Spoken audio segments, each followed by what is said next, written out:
On écoute. C'est la réponse du régime iranien au déploiement du porte-avions américain Lincoln dans le golfe Persique, prêt à frapper.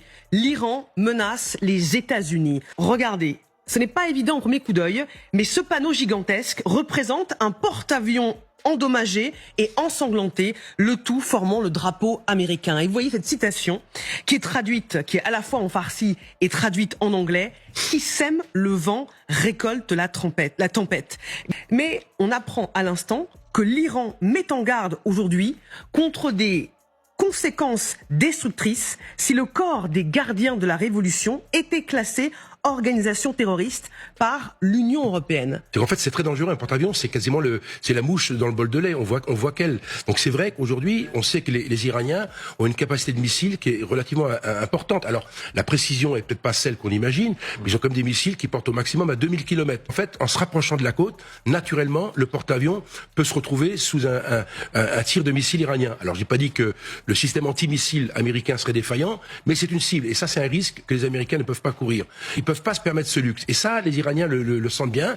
Ils ont bien senti qu'ils avaient une carte à jouer en matérialisant leur cible potentielle. Autour de l'Iran, au-delà des bases de l'armée américaine signalées en rouge et de la présence américaine en orange, les États-Unis ont également déployé des porte-avions, des destroyers et des frégates légères.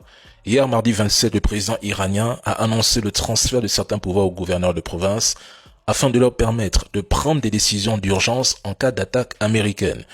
Nous disons juste ici que toute nouvelle action militaire contre l'Iran, qu'elle soit menée directement par les États-Unis, par l'entité, ou lancée depuis le sol d'un pays tiers de la région, ne sera jamais, au grand jamais, une opération aisée, rapide ou sans répercussions catastrophiques pour les agresseurs.